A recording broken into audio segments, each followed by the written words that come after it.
जी अस्सलाम वालेकुम स्टूडेंट। उम्मीद करता हूँ कि आप खैरियत से होंगे। तो आज के इस लेक्चर में हम क्वेश्चन नंबर 9 सॉल्व करेंगे।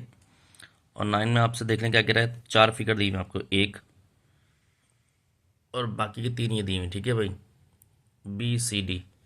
तो इसमें आपको अननोन्स निकालना है। अच्छा, इस फिगर को मैंने अपनी नोटबुक में ड्रॉ करा हुआ है, तो आप देख लीजिएगा, बनाया हुआ है। तो बात करते हैं भाई पहली फिगर की। तो पहली फिगर में पहले तो से सवाल देख रहे थे, क्या कह रहा है कि ए बी जो है वो पैरेलल है किसके, सी डी के, हर सवाल में। तो ए बी पैरेलल किसके, सी डी के। कह रहा है find the value of the unknown in each of the following figure. इन तमाम फिगर में आपको वैल्यू मालूम करनी है अननोन की। तो किस तरह होगा उसको हम देख लेते हैं भाई, आसान है बहुत। तो भाई ये फिगर हमने बनाई हुई, इसको देख लेते हैं भाई। अब देखें, अगर आप देखें, आपको मैंने बताया था भाई, या तो अगर एफ बन रहा हो तो ये एंगल कोरस्पॉन्डिंग होते हैं। अगर सी बन रहा हो तो ये एंगल इंटीरियर होते हैं, सी बन रहा है, ठीक है। और अगर जेड बन रहा हो तो ये एंगल ऑल्टरनेट होते हैं। इसके रेसिप्रोकल भी हो सकते हैं, नहीं इस तरह भी सी बन सकता है, तो ये एंगल ले लें। इस तरह भी जेड हो सकता है, तो ये एंगल ले लें। और इस तरह भी एफ हो सकता है, तो ये भी कॉरस्पॉन्डिंग एंगल है, ठीक है। ये आपको सिंबल की पहचान बता दी मैंने। अब यहाँ से कह रहा है कि आपके पास unknown is a is here and b is here. तो first of all, if you see b to a to c to d, तो this is the symbol of f. It's mean a plus 37 plus 108, 108 is equal to 180। और यहाँ पर आप दे देंगे interior angle, ठीक है, आपने ये दे दिया।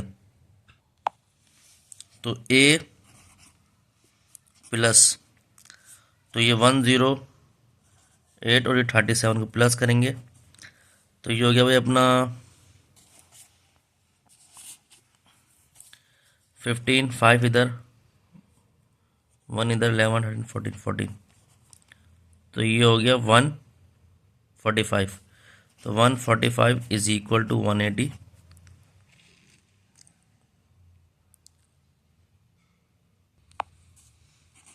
ए इज इक्वल टू 180 माइनस 145, तो ए इज 35।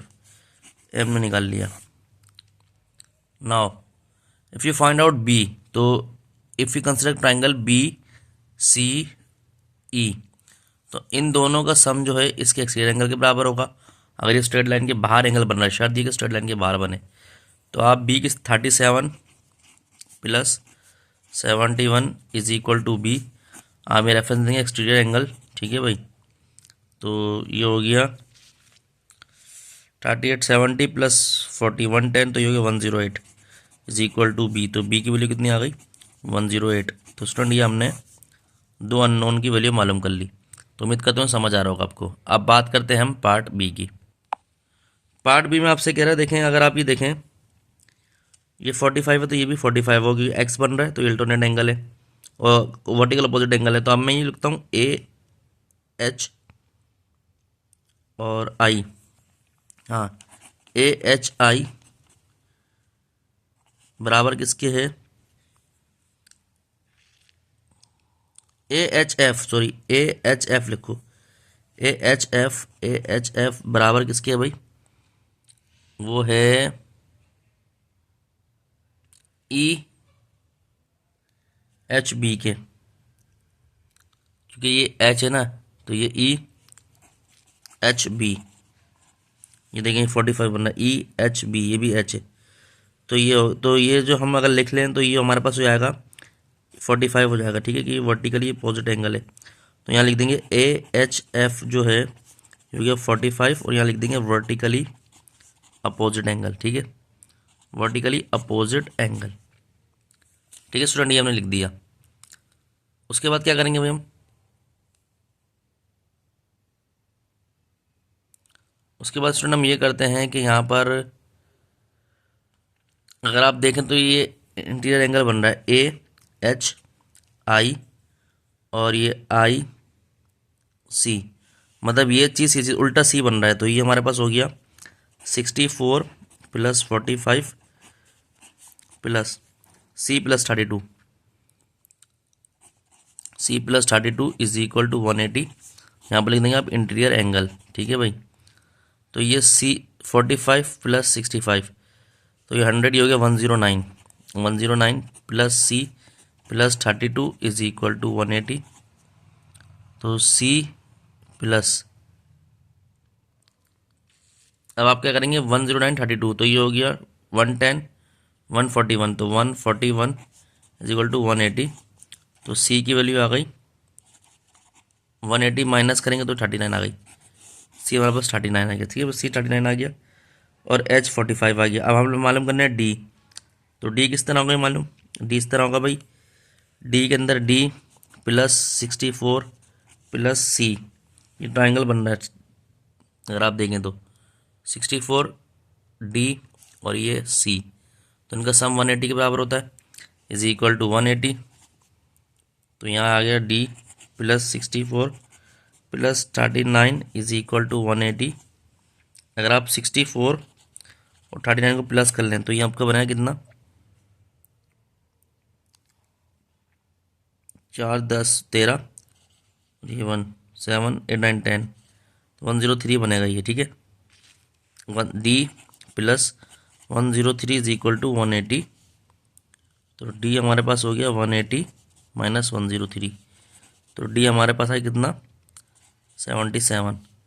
तो स्टूडेंट ये हमने अननोन निकाले, डी 77 सी 39, तो ये हमारा किस तरह सॉल्व हुआ आप देख सकते हैं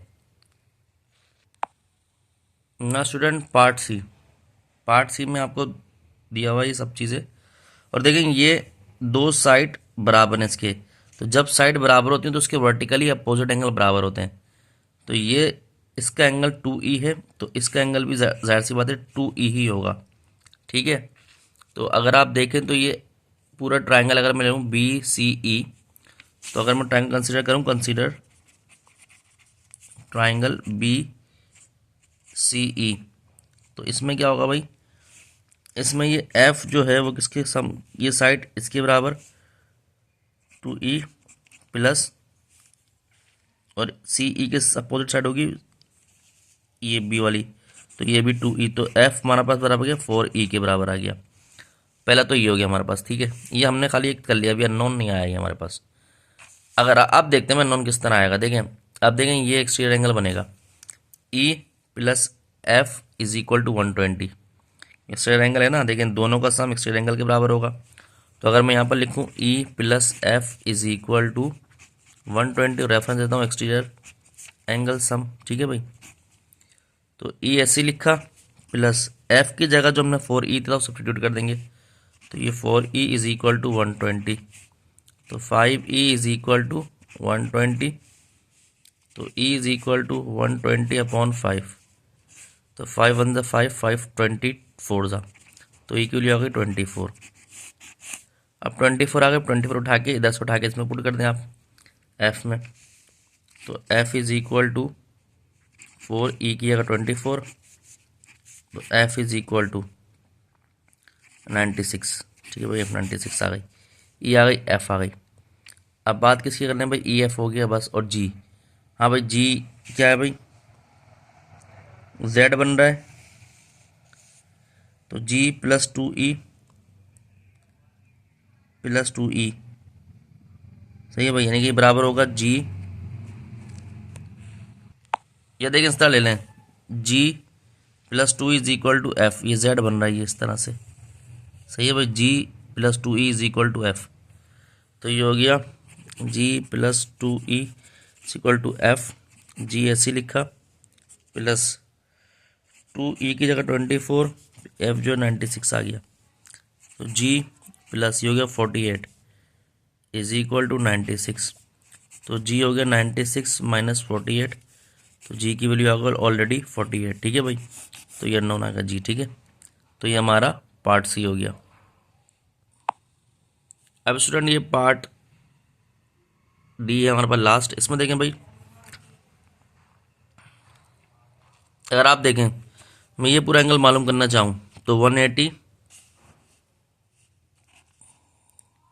68, इसको भी चले H है तो इसको भी H कह दें, 68 प्लस H बार कहते हैं, बल्कि H bar, 68 plus H bar is equal to 180, तो H bar is equal to 180 -68, तो h bar is equal to, तो ये हमारे पास हो जाएगा 112।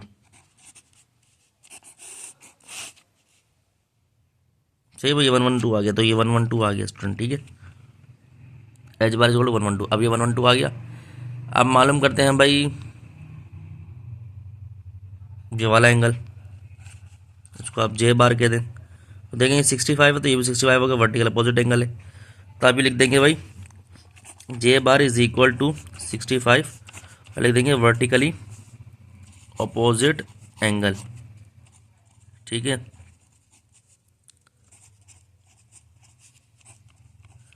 सही है भाई, तो ये 65 आ गया। अब देखेंगे ये एफ बन रहा है ये इस तरह से, तो ये 65 है, तो ये भी 65 ही होगा, तो आई इज इक्वल टू बराबर है जे बार के, तो यहाँ पर लिखेंगे कोरस्पॉन्डिंग एंगल। सही है, तो आई जो हमारे पास हो गया वो भी 65 ही हो गया स्टूडेंट, 65 ही हो गया आई भी, ठीक है भाई। जे बार अगर 65 था तो आई भी 65 हो गया, क्योंकि ये देखें ये जब जे आ गया तो ये एफ बन रहा है, तो कॉरस्पॉन्डिंग एंगल होगा। अब मालूम करना है आपको, क्या मालूम करना है भाई, जे, तो ये 65 और ये किस तरह मालूम होगा आप देख लें, तो ये 112, तो ये भी 112 होगा, तो अगर आप इन दोनों का सम करें और 180 से माइनस करें तो आपको आंसर आ जाएगा, ठीक है। तो ये आप खुद करिएगा, तो उम्मीद करता हूँ लेक्चर आपको समझ आया होगा। तो अगर आपको आंसर अच्छा लगा, लाइक और सब्सक्राइब करें, अपने दोस्तों में शेयर करें, मज़ीद वीडियो आपको मिलती रहेंगी। अपना ध्यान रखें स्टूडेंट, अस्सलाम वालेकुम।